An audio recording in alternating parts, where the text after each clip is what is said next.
ASMR.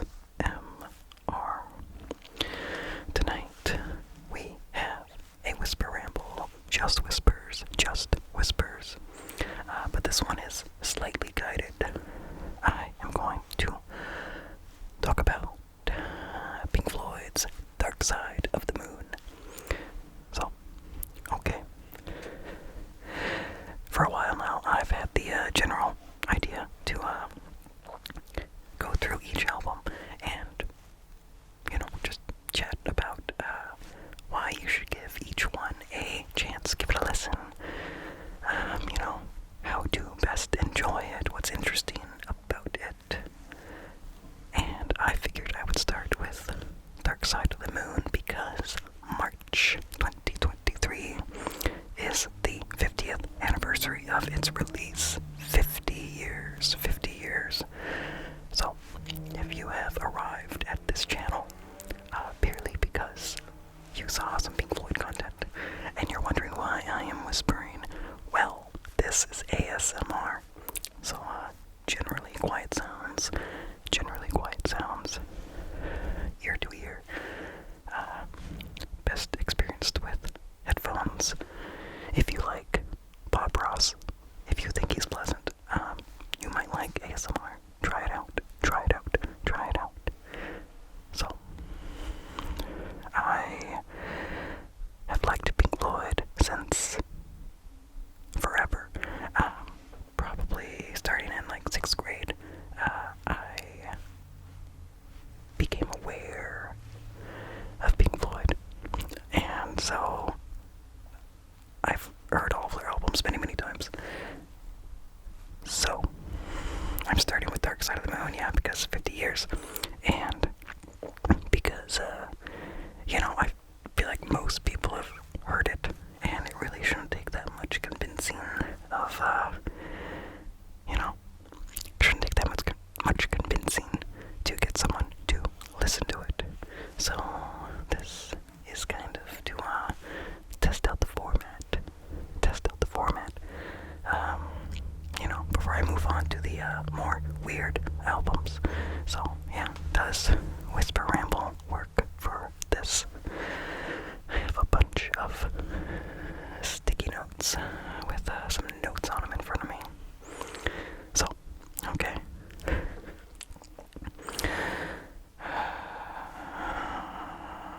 Okay. Well, who can enjoy Pink Floyd's Dark Side of the Moon? Anyone. You don't have to be a huge Floyd fan to enjoy it. I think it can appeal to the masses. It hits on topics. It's life, death, and everything in between. Money, insanity. Basically, modern life can drive you mad. And yeah, I think anyone can hear the lyrics and assign their own meaning, or, get the meaning that is meant. And I think it can really speak to you. It can breathe life into you. The overall feel of the album, I would describe it as very smooth. It's dreamy, it's confident. It can make you feel, it can make you wonder. It has many qualities of typical Pink Floyd. It's a concept album, so every song relates to the concept.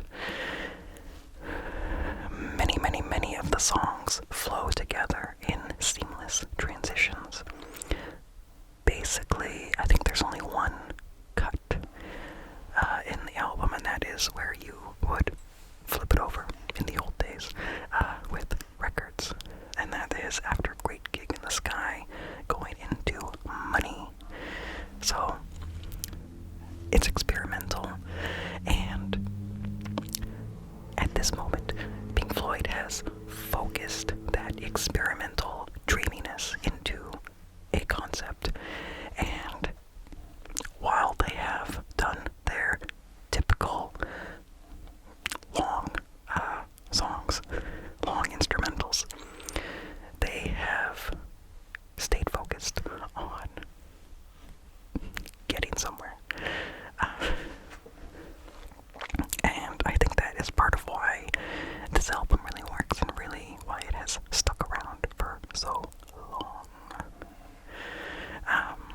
Other typical Pink Floyd things about this album. So yeah, it's conceptual, long songs, seamless transitions. There is repetition. There are long stretches of basically the same sound, the same note. But it builds. Sound effects. There are sound effects. They love their sound effects.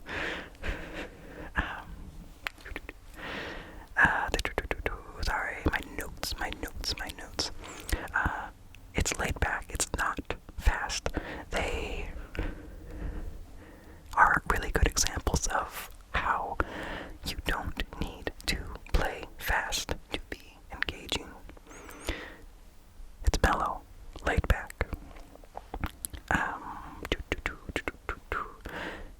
It's textured. It has many textures, even though it's smooth. It has great feel. There's different sounds that really are an experience with good headphones or a surround sound system. It is bookended in typical Pink Floyd fashion. It begins and ends with a heartbeat, as a lot of the golden age records of Pink Floyd do. Well, not heartbeat, but you can loop Pink Floyd albums. Ooh, it's cool. And this is where Pink Floyd has background singers, ladies singing in the background. And it's to great effect. And it's a thing that they kept around in future albums. So, it's peak Pink Floyd. Many would say it is the best album of all time, but it's not Pink Floyd's best album. Ooh, what does it mean? Yeah. So, who can enjoy this album? Anyone can enjoy this album. There is a reason that it stayed on the charts, the Billboard Top 200 for 969 weeks. It was on there a long time, and then at some point it went back on there. So yeah, 969 weeks. That is over 18 years. 18 years. There's a reason it has stayed on those charts for so long.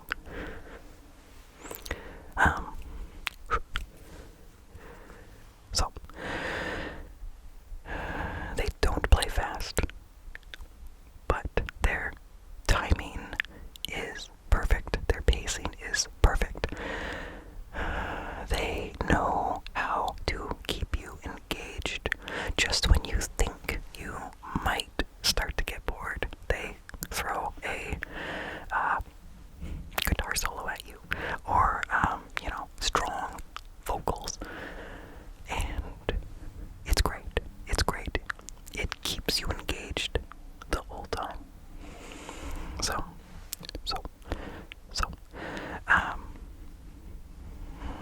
universal concepts: money, madness, life, death, and you can hear the lyrics, and they might not hit you immediately. I know.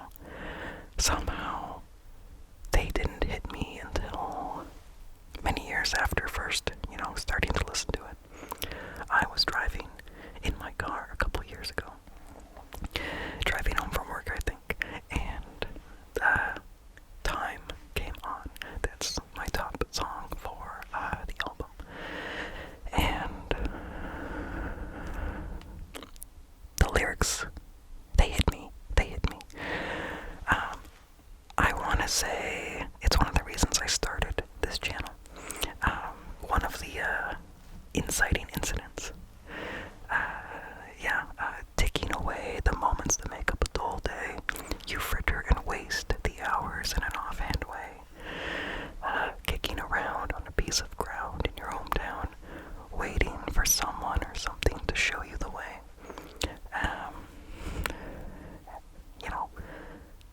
And then 10 years have got behind you, and I realized, I've been out of high school for 10 years, and what have I done?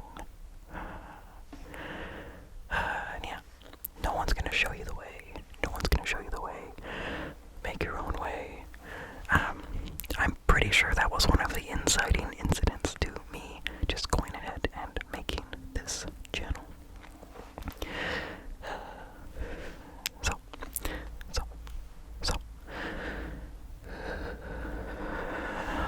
Lots of stuff. Sorry. I'm a little, disorganized, it seems like. So, Pink Floyd, in a lot of their earlier albums, were very experimental, lots of weird stuff, and this is when they have really channeled it, and really made something the same, yet way different. And,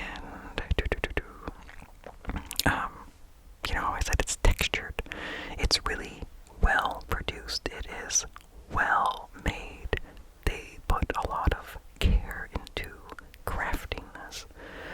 Everything, every instrument, every sound effect, you can hear it all. It breathes. You can feel the space. It's, I don't know how to say it. You can feel that every instrument has room to do what it needs to do. And that just feels really satisfying. It feels confident.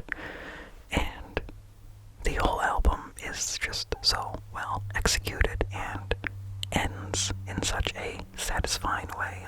You feel like you've gone on a journey, and you feel happy with the conclusion.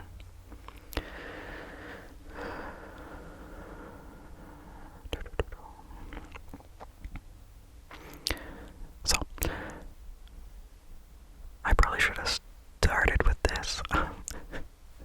So, if you have not heard Dark Side of the Moon, how should you go into it? Well, I would make sure you set aside 43 minutes of time and listen to it all in one go. It's meant to be experienced in one sitting. I will put a link to a YouTube video that has the whole album, and it seems to not have ads in between the songs, so you can get a good intro without ads interrupting these songs, because they all flow together. And if you have lots of time on your hands, I would listen to it just, without doing anything, without doing chores, without having conversations, just listen to it. Either with really good headphones or good just loudspeakers. Not loudspeakers, but loud speakers. And just enjoy it. Just let it take you where you need to go. And then, if you have time, listen to it again, but pull up the lyrics. Even though you can hear them pretty well, it's nice to know what they're saying, so that in future listens you know what they're saying and you don't have the wrong lyrics in your head.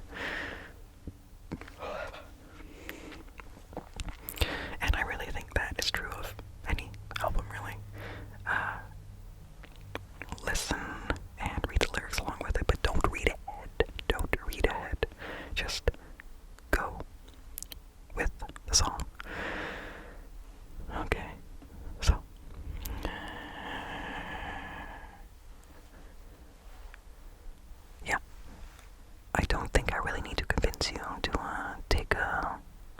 matter.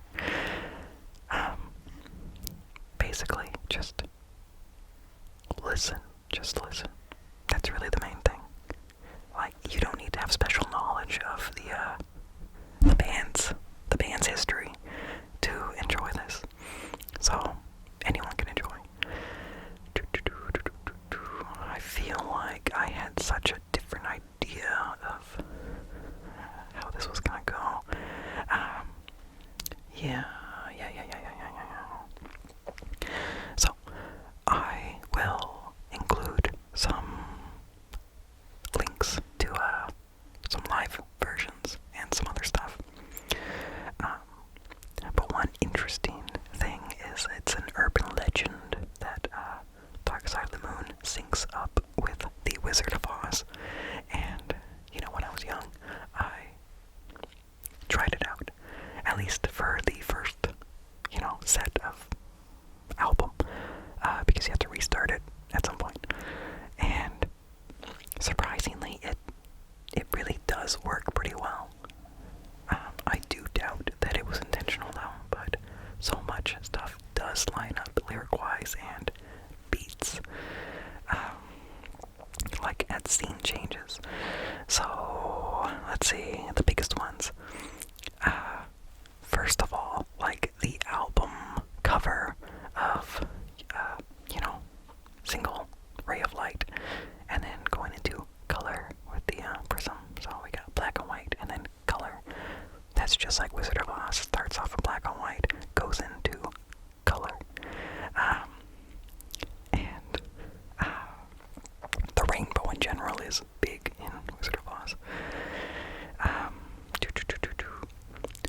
The transition from the black and white in the movie to color happens right on the song Money when that starts. And, it was really expensive to shoot in color back then. Was that 1940? Like the first color movie. Oh, big expense. Big expense. Some of the lyrics. Daisy chains and laughs. Judy Garland, who played Dorothy, her last name was Garland, and a daisy chain is another name for Garland. But really, one of the best sections that seems to line up really well is the song's time, and going into the great gig in the sky, and then money. So big section of time that seems to work really well. There's some screaming in the album, and that really goes well with the tornado picking up the house and stuff. I know I sound not convincing about all this part, but it actually works really well. I will provide links. It's really an experience.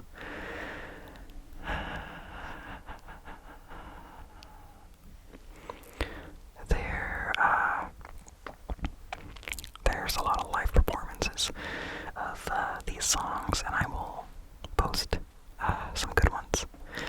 And it's interesting, Pink Floyd played like the whole album long before it was put out.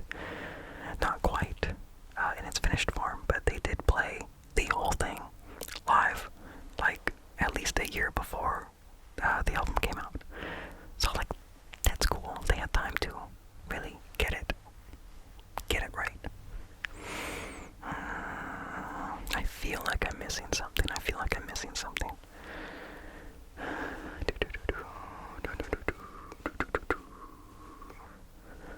Well, also, there is a cover of the whole album by another band, Poor Man's Whiskey, and it's called Dark Side of the Moonshine, and it is a bluegrass cover of it, and I think it works pretty well. It's fun. Yeah, I find I like bluegrass when I hear it on the radio. Like, yeah, that's pretty nice.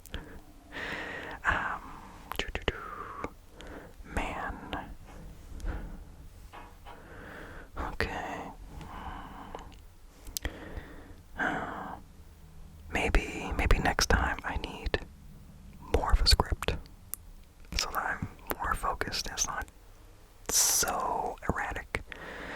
Anyway, you really should check out Dark Side of the Moon. Now, these days I've heard people say, no, it's just Dark Side of the Moon. There's no the. But if you go on Pink Floyd's website, it is the Dark Side of the Moon. Like, I've seen people online, like, get mad at other people for referring to it as the Dark Side of the Moon. But Pink Floyd themselves call it the Dark Side of the Moon. So, there. Anyway, the album is beautiful. You really should check it out, check it out, check it out, check it out. And, man, I really feel like I am missing something. I'm so sorry. So sorry, so sorry, so sorry. But, you know, that's why you chose this channel. Because I'm not too polished. I'm not too polished. Which is ironic because I'm talking about how well polished the album is, how perfect it is. But yeah, I will probably, if I do this again, which I think I will, I will probably talk about one of the other big 4 albums by Pink Floyd. I'll probably do Wish You Were Here, because it comes next after Dark Side. And, you know, I think it's just a good place to start, because I don't want to talk about The Wall yet, or Animals,